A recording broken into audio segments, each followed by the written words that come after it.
Hello, my name is Angela Shuvin and I am the Shakespeare Whisperer, and as always we are being joined by the wonderful Dr. Peter Groves as we continue our series on the wonderful Shakespeare play Measure for Measure.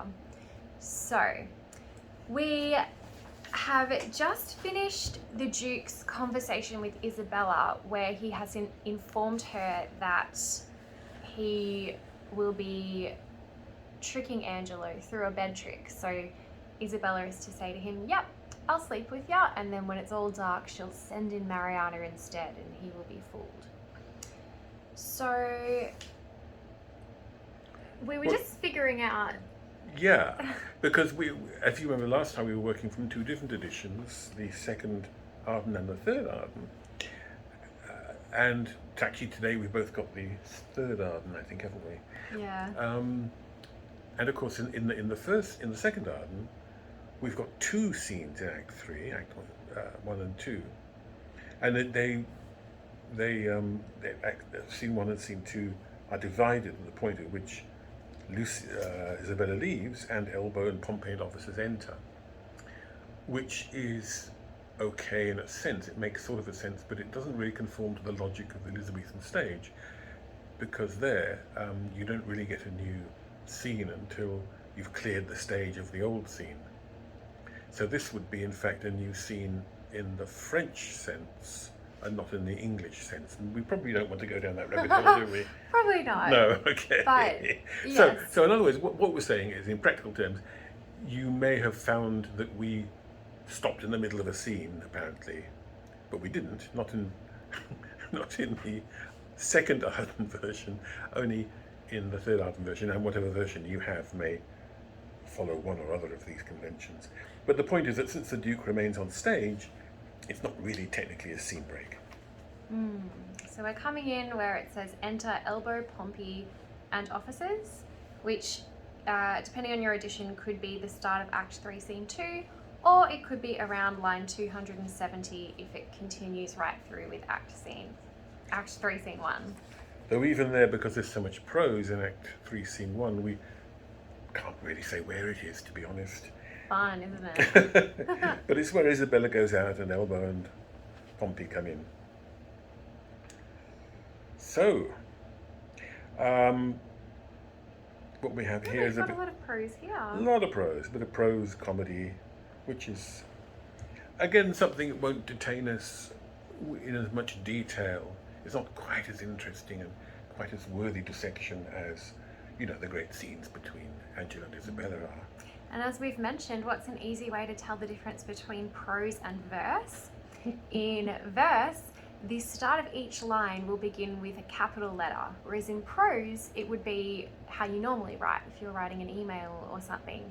Only the start of a sentence has a capital letter. So look at the start of each line. Does it start with a capital letter or not? Capital letter is verse, not is prose. Yeah, true. It may not be the most sophisticated way of telling, but it works. But also verse has a cyclical rhythm. Every line on the page has, in performance, in reading, a 5-beat rhythm. 5 little pulses, if you like, of energy that run through the line. Whereas prose just goes straight on. That's, in fact, the definition of prose. And there are all sorts of other differences. We won't go into those now. So, Elbow and Pompey enter, and they make a few jokes about selling men and women like beasts and so on. Is he talking about prostitution here? Yeah, he is. You never hear much about male prostitution. Oh, I see. Well, no, you don't. I suppose it happened. It's not as common, certainly. It's just curious that he says men and women. Yeah.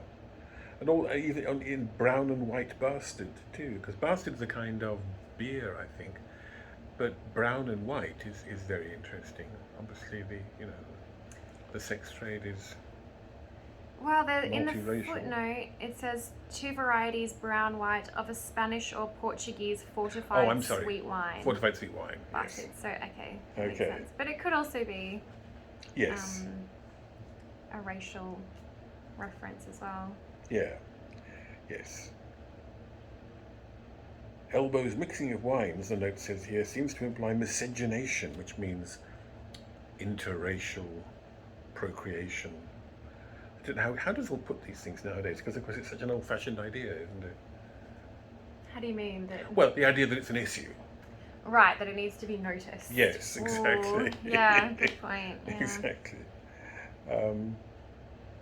All cross-class sexual intercourse encouraged by drunkenness.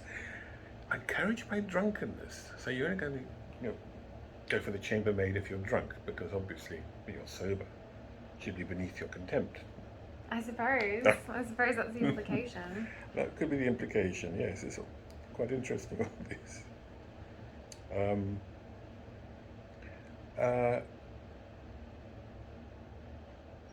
And there are jokes about usury.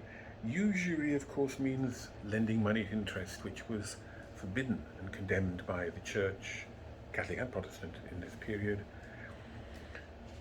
Even though, of course, it's the engine of modern capitalism, because they didn't really understand how money worked, and they saw money as a kind of inert commodity like sugar or potatoes. And the idea was that if Angie's my neighbour and she comes and says, "Can I borrow a cup of sugar, please?" and I say, "Yes, but I'll expect an extra 2 spoonfuls of sugar when you give it back to me," that would have seemed churlish. It would have seemed a denial of charity. It would have been lazy on my part.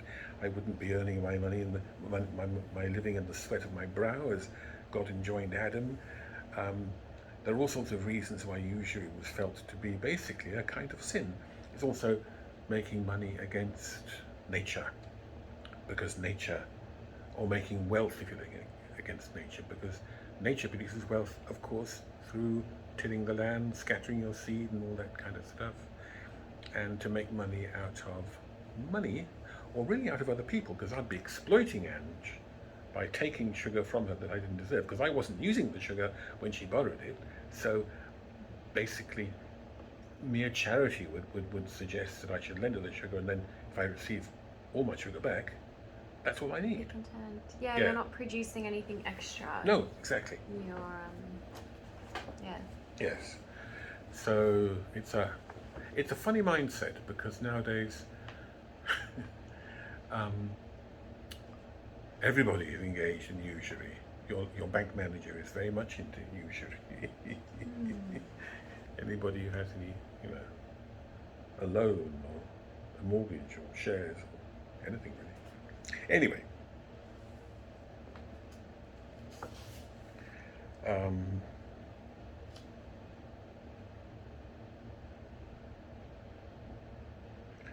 And so they're just making these jokes, which are sometimes skirting the obscene. And the Duke starts questioning them. It's a good little reminder that Shakespeare was still written for the common man. Oh, yes. I think we have this kind of whitewashed or sanitized idea of Shakespeare, that he's only sort of for the intellectually elite. When in actuality, these constant obscene sex jokes show that he wasn't sort of not puritanical. Prudish. He wasn't prudish. Well, he certainly wasn't. He certainly wasn't prudish. No, but the thing is, again, it's something that we don't relate to so easily. But you've got to remember that Shakespeare's audience, the audience of all Elizabethan Jacobean theatre, or well, not all Jacobean theatre, that's actually not quite true, but certainly Elizabethan theatre is extraordinarily diverse in a vertical way, from people who were completely uneducated, who paid a penny, a price of a pot of beer, to people up in the top seats, if you like. They actually had seats, whereas the people who paid a penny didn't have any seats at all. They just milled around like a crowd. And those people in the top seats would be lawyers, they would be highly educated, thoughtful. And so Shakespeare, when he produces a play, has to cater for everybody. Now, that's not really true of any modern kind of art. Films they're either Die Hard 22, or they are, Ingmar Bergman. But you don't get a film that tries to please everybody. in a kind of vertical scale. What about Knives Out? I know this is a digression. Have you seen Knives Out? No. It's kind of a murder mystery thriller, and it's popular, but it's also really intelligent and clever, and it's a interesting. nice kind of, you know, for the whole family one. Okay. I don't know, maybe it'd. Yeah, I'd be curious. Okay, well, it's possible. It's Just possible. because I really liked it. But Even something like The Simpsons is full of broad humour, but also it's got a lot of quite subtle little cultural references and jokes. Yeah, You know, yeah. not that I'm. So intelligent. Yeah, exactly. Yeah. But on the whole, modern culture tends to be more focused in the way that Shakespeare can't afford to be, because he needs bums on seats or feet on the ground, you know. And everybody went to the theatre because it was the only game in town, unless you were looking for bear baiting or bull baiting or something like that. So, yeah. Lots of prick jokes, basically. If I'm allowed to say that. By all means. And lots of jokes about venereal disease. That was a big rib tickler in Shakespeare. Whenever people mention crowns, for example, or baldness, or all sorts of things, or noses, they're almost always talking about venereal disease. Oh, and cuckoldry. If there's a mention of horns in Shakespeare and you don't know what they're talking about cuckoldry. That is, we know what cuckoldry is, don't we? Maybe explain. Well, that's in other words, a husband being deceived in his wife's fidelity. Right, so if you've been cheated on by your wife, you have been cuckolded. And you have symbolic horns, you see. I'm not quite sure why you have horns, but you do. Yeah, so when Hamlet says to Ophelia, wise men know well what Yes. monsters you make of us, he doesn't mean you make us behave badly. He means you cuckold us. You turn us into these monsters with horns by cheating on us, because women aren't to be trusted. Exactly, and Iago tells Othello in consolation for the apparent fidelity of his wife, there's many a horned monster in a populous city. It's just one of those jokes that never fails. Well, it fails us. We don't find it too funny. It's interesting what the Duke says just before Lucio enters, so around line 307-ish, that we were all, as some would seem to be, from our faults as faults from seeming free. Indeed.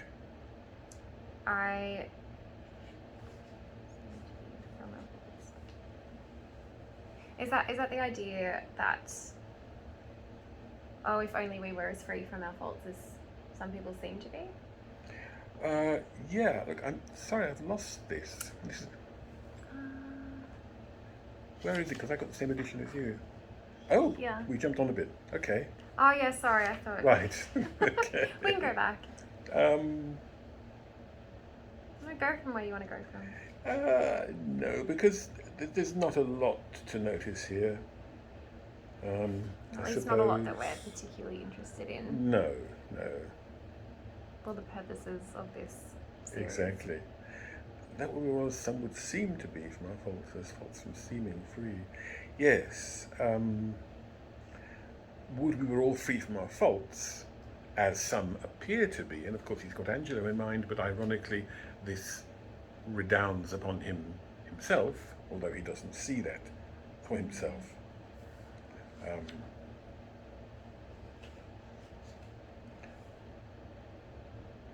As faults from seeming. So we free from appearance. Hidden, I suppose.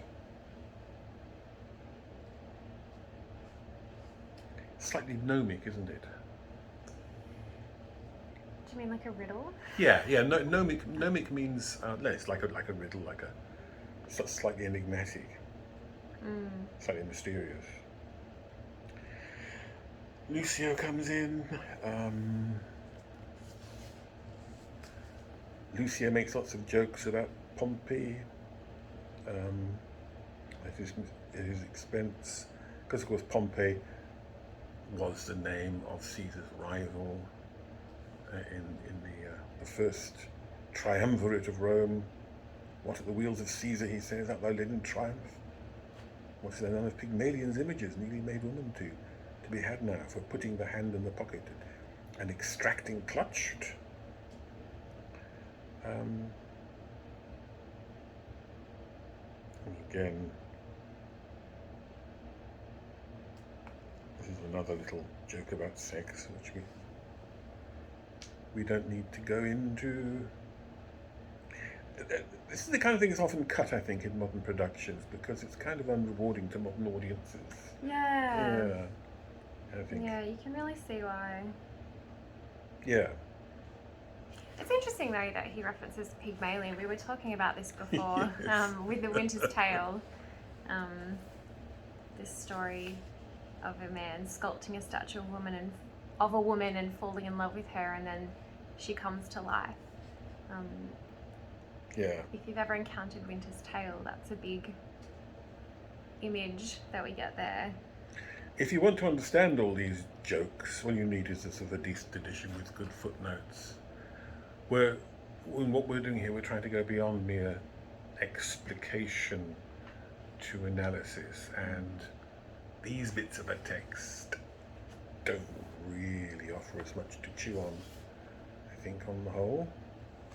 And again, if you do want a good edition with footnotes, yeah, the Arden 3rd edition is quite very excellent. Good. And have a look at this page. It even talks about Pygmalion there. So you've got the text up there, and then you've got all these footnotes down here. So you're sitting here with some wonderful scholars when you read this, and they're explaining it to you as you go. Yeah. And we could read out the footnotes to you, but it'd be rather boring. Let's just skip to the stuff that we find interesting. Exactly. Exactly.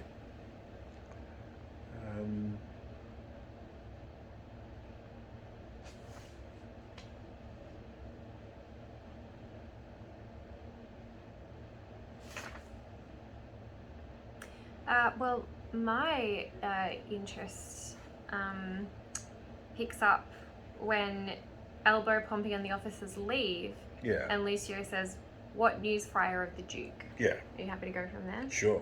And in fact, I think a modern production of the play would probably cut out all that joking because, as I say, it's not very funny. It adds nothing to the play, thematically or otherwise. So line 352 in this edition, or you can just look for the bit where it says exeunt Elbow, Pompey and officers. Yes, exactly. And the Duke says, "I know none. Can you tell me of any?" Which, of course, is a porky, but then... Well, yeah, so this is where it's becoming very interesting. So Lucio is asking the Duke, who's in disguise as a friar, what news of the Duke? "I know none. Can you tell me of any?" So he's fishing here. He's thinking, yes. What are people saying on the street? What are you going to say? And of course, I think we've canvassed this idea. There are indications that possibly Lucio has penetrated the Duke's disguise, and here Shakespeare is actually playing with we talked about this in the last episode, playing with this convention that disguises are impenetrable. Just like there's a convention that asides are never overheard. And now and then, Shakespeare will play with that, and somebody will say, "Huh? Dost thou say something?" when somebody's uttering an aside, which of course is like a sort of meta-theatrical convention, a kind of breaking of the fourth wall. Yeah. So, here indeed, what was I talking about? The possibility that Lucio has seen through the Duke's disguise. That's right, exactly. And that therefore he's having a bit of a laugh with him, and, as we shall see. And why, you see, you have to ask yourself, why on earth would Lucio, the young man about town, who goes to brothels and pubs and chats to everybody and is everybody's friend and so on, why would he ask for gossip or news from a friar who is, well, all right, friars aren't cloistered, they're not in a cell, but the ideal picture of a friar is not that he spends his time gossiping and chatting and drinking beer in the pub, but is actually, helping beggars and the poor and so on. So it's slightly odd that he should ask the friar, unless he knows that the friar is not Yeah. the friar, and that in fact he's kind of forcing him in here into telling him a lie. And his answer is very interesting. So when the Duke says, well, can you tell me any news? He says, some say he is with the Emperor of Russia, other some he is in Rome. But where is he, think you? Yes, exactly. So, and again, you can read it in both ways. We're not saying that Yeah. Lucio does see through the disguise. We don't know, but the text has this ambiguity and this possibility here. So it's possible Exactly. to read it this way and think, oh, maybe. Exactly. Yeah. And indeed, Lucio's next remark is, it was a mad, fantastical trick of him to steal from the state and usurp the beggary he was never born to. And what? Usurp the beggary? What secret knowledge does Lucio have of the fact that the Franciscans were what's called a mendicant order. The idea is that they were supposed to be, like Buddhist nuns nowadays, they're supposed to beg for their food and so on. Because they were outside the monastery, if you like. So they were mendicant means beggar.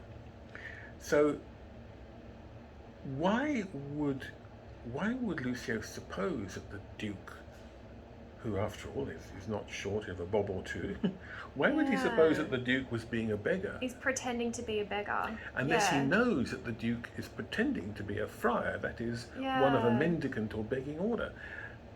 It's curious, to say the least. Yeah, it really does suggest It raises questions. that he's seen through the disguise. And then he goes on to kind of tease him, maybe. Lord Angelo dukes it well in his absence. He puts transgression to it. In other words, he's a better duke than you ever were. Again, sort of playing with him, toying with him. He does well in it, says the Duke, rather sort of. I mean, you could do that in many ways, couldn't you? It's rather a brief. That would be interesting as an actor, how you would act that out. Yeah, but if you are Does playing it well in like it. this, yes, exactly. he's beginning to show that he's being got at, basically, and he realizes he's being got at. Not that I'm not suggesting he thinks or suspects that Lucio knows who he is, but simply that praise of Angelo as being a kind of more effective duke, keeping transgression in order, is bound to irritate him a little, I should say. And it's subtle, because he says he does well in it, but he doesn't agree, like, Angelo's doing an amazing job, Yes, wow. exactly. He's just like, yep, he does well. Exactly, yeah. A little more lenity to lechery would do no harm in him. Something too crabbed that way, Friar. So again, he's suggesting, however, that Angelo could be a little more, go a bit easy on sins of the flesh. And again, this could be perfectly innocent, I suppose. Although is Lucio ever perfectly innocent? Yeah. But on the theory that he's penetrated the disguise, again, it's going to clearly irritate the Duke, partly because the Duke's own problem was lenity to lechery, if you like. Yeah. It is too general a vice, and severity must cure it, says the Duke. The Friar Duke, censoriously. And Lucio responds, yes, in good sooth, the vices of a great kindred. It is well allied, but it's impossible to extirp it quite, to get rid of it completely. Friar, till eating and drinking be put down. He's pointing out that it's entirely natural. Having sex is as natural as eating and drinking, Yes. and necessary for the survival of the human race, not of Exactly. the individual, but just like eating and drinking is necessary for the survival of one person. Exactly. If you want more people need to have sex. Exactly. You remember that when we first see Lucio approaching Isabella, he talks about their marriage, her giving birth and so on, as an entirely natural and admirable process. Expresses his full tilth. You mean when he talks about Claudio's, Claudio's, yes, I'm sorry. not Isabella. Oh, not Isabella. Well, to Isabella about Juliet. Juliet. I'm sorry. It's been a while. We've had a little break. We have had a little break, yes. Long break. When he talked about to Isabella of Juliet's condition, he says she expresses his full tilth and husbandry, and he talked about the vine and so on. And so it's seen as a perfectly natural and admirable and delightful thing. This is what you might call a libertine morality, one that's entirely pagan in a sense and entirely divorced from Christian notions of morality in respect to sex, which is Well, characteristic. it's not that Christianity condemns sex. Oh, no. It just No. it restricts it. It condemns it in certain It doesn't context. it doesn't condemn sexual desire at all, only desire in the wrong degree for the wrong person in the wrong place and so on. So one definition of sin is disorderly desire. Desire isn't bad. Desire is put there by God, we suppose. But if it's disorderly, if it's inordinate, if it's for the wrong person or thing in the wrong place at the wrong time, then it becomes sin.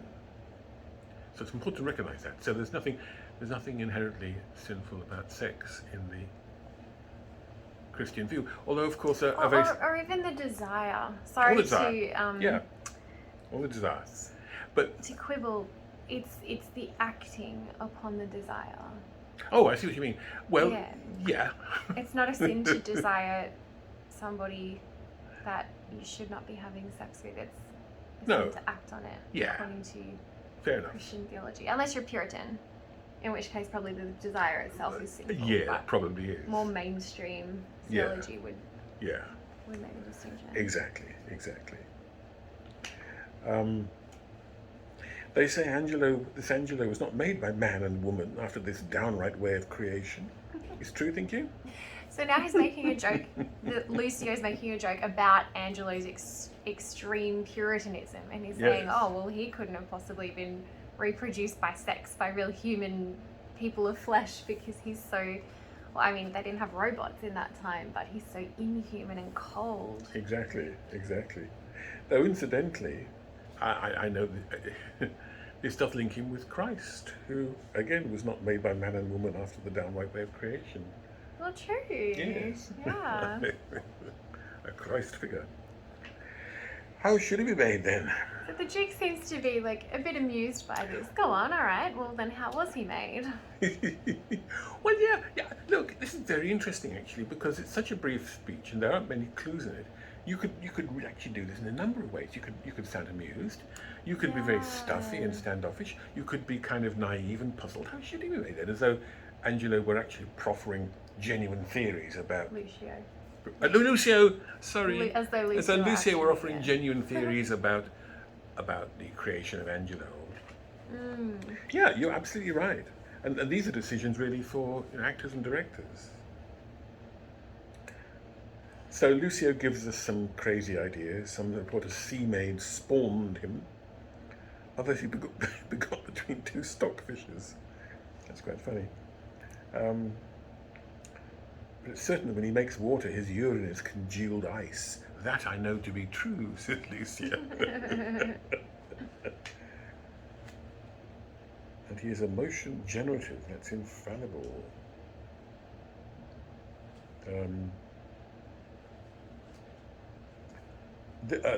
A motion is a puppet.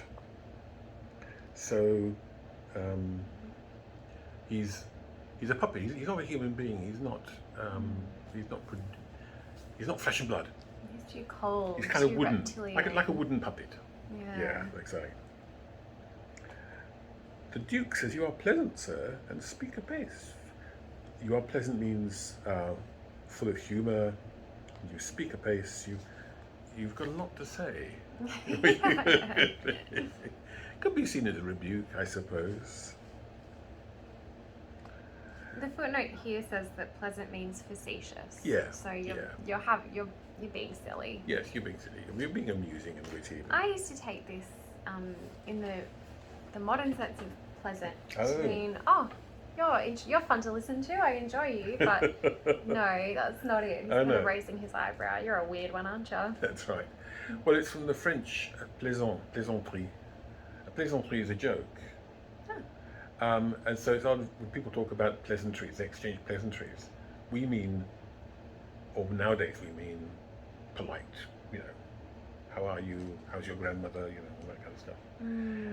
But actually, it means joke, and often a kind of subversive or critical joke.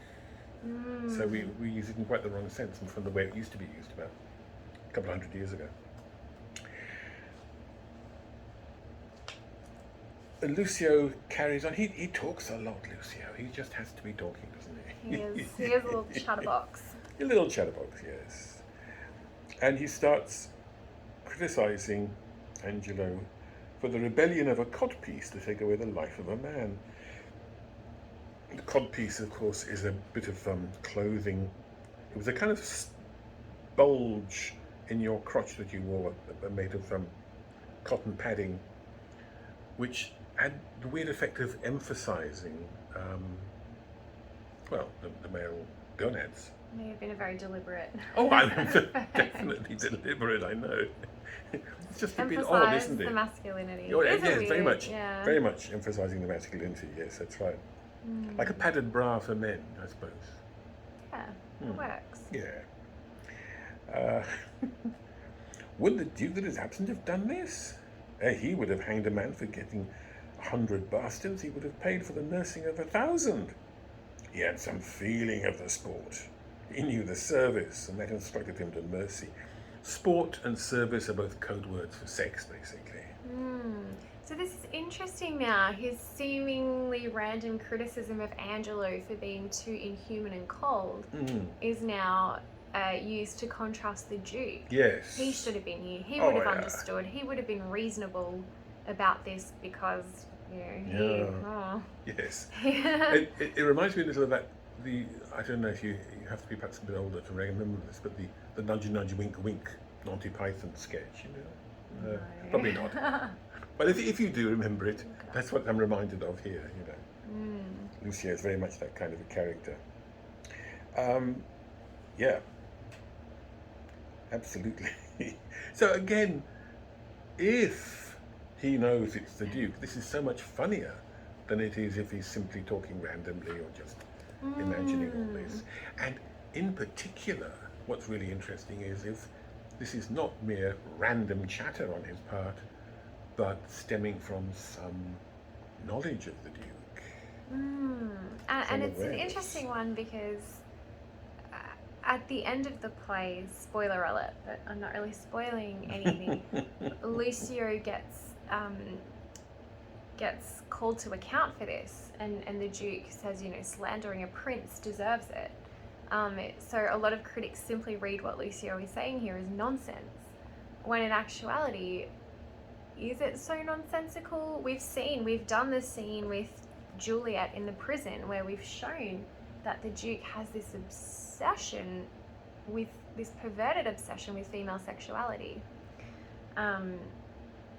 So just because the Duke denies it here, it is very possible that he could be this lecherous character. That's right.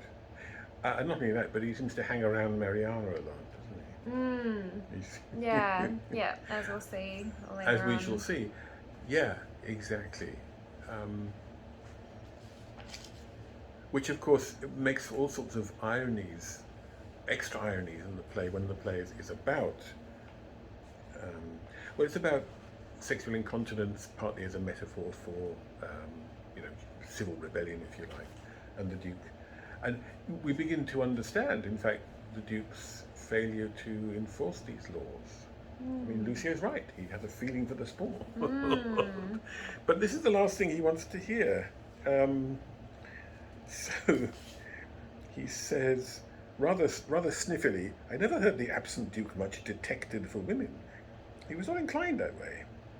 Now, to be detected could mean just to be uncovered, because the word detect means to uncover. Tectum in Latin is a roof.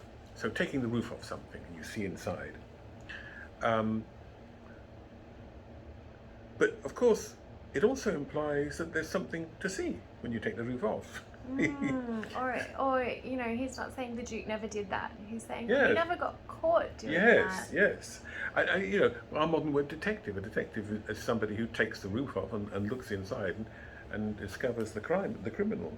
So it's a nice ambiguity. It's a Freudian Versprechen, which means a misspeaking when unconscious desires, or sometimes in this case guilt, emerge through the language. So he means to say that he never heard anybody call him that, but in fact his words also mean he never heard his guilt to be uncovered. He's kept his secret. Or a Freudian slip, as we would call it. Yeah, Freudian, exactly. Yeah. Yes, that's the word, yes. I'd very much like to murder you. Marry you! I meant marry. That's right. Shows our subconscious That's desire right. coming through. Well, I once had a friend who was working on a play, and she was taking the money. This was a university play, and it was rather terrible. And she said, quite unconsciously, that she was working front of hearse. Oh, that's very good. Yeah. And these Freudian slips are not uncommon in Shakespeare. Not at all, which is fun because he was obviously hundreds of years before Yes, Freud. that's but he right. still understood that the mind has levels, and that sometimes there's a part of us that we don't consciously know about, but it bursts through in our language, as we've been seeing with Isabella. Yeah. And in fact, he would have simply observed that in everyday life. But he was an extraordinarily observant person. I think I can safely say that, can't I, without being? I think we can.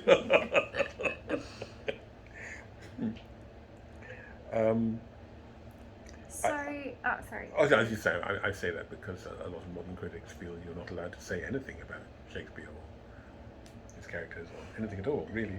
Yeah, and I mean, we don't want to go so far as to making assumptions about Shakespeare from his artwork. We don't want to say, Shakespeare talks about Puritans here. Shakespeare must have been a Puritan.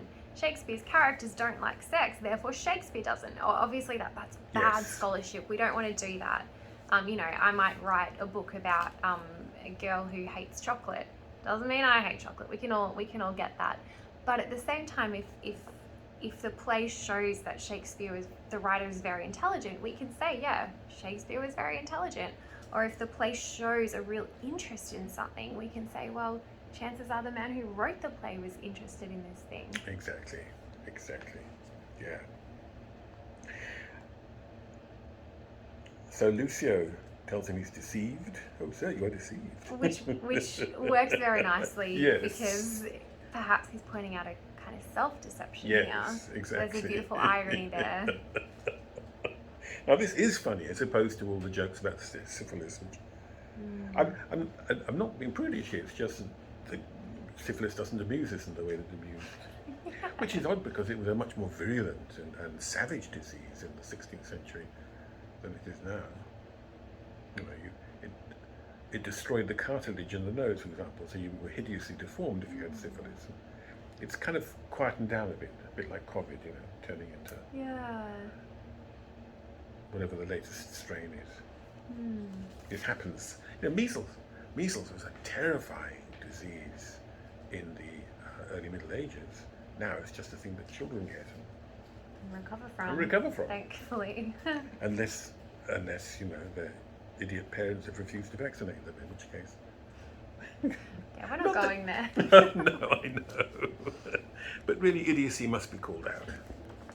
So, Lucio says, "Oh, sir, you are deceived," which works nicely on two levels, because you're deceived because you don't know, but also, even though you are the Duke, you could be self-deceived. Yeah. And then the Duke's response is, "'Tis not possible." So, of course, on one level, we can all laugh with the Duke because I am the Duke. Yes. I can't be deceived about the Duke. But on another level, it works well because, as we know, one can be deceived about oneself. Exactly. Yes. No, it's really it's marvelous. And of course, all this, although it's prose and it's banter and it seems quite light, it's really plugging into the central concerns of the play, which are about self-knowledge and self-understanding. Absolutely is. Yeah. Who? Not the Duke? Yes, your beggar of 50, and his use was to put a ducat in a clack dish, and obviously we don't need to elaborate on what that might mean. Well, I don't think it's apparent, but it's another sex joke.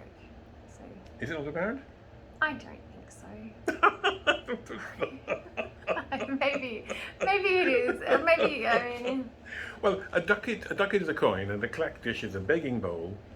But all bowls, dishes, and vessels are ancient symbols of the feminine. So Receptive. You can put something in. you can put something in it. Charming, isn't it? Yes, it's. The Duke had crotch. You see, now that's a sex joke, which is funny because it's Is it, Peter?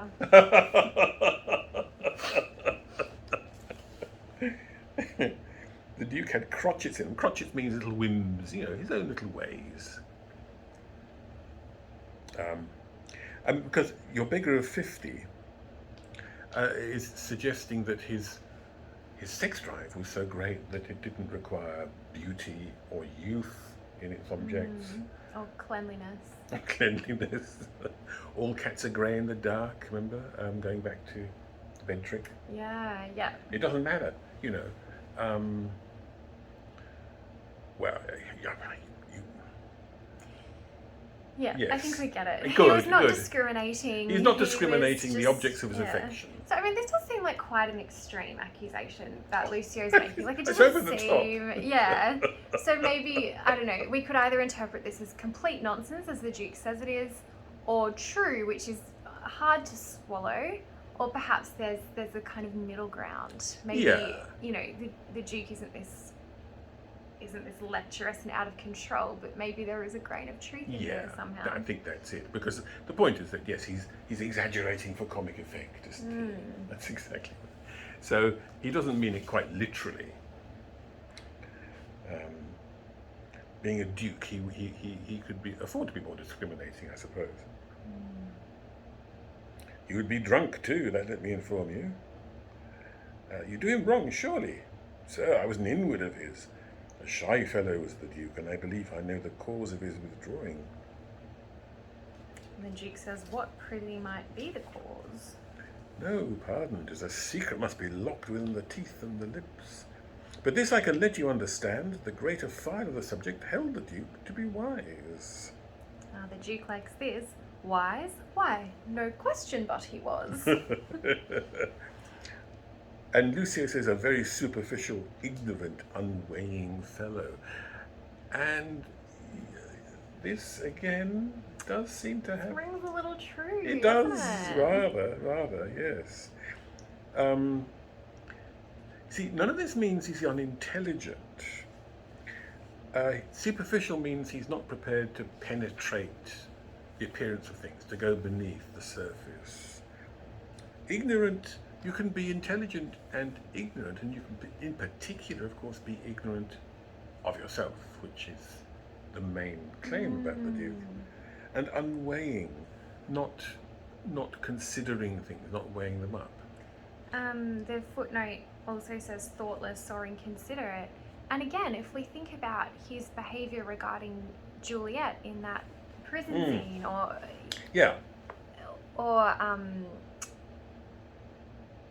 I don't want to spoil things that are coming up. No, look, we assume that whoever's sticking with us... I won't give big spoilers, but at one point he says to Juliet, your partner is to die tomorrow, have a great night.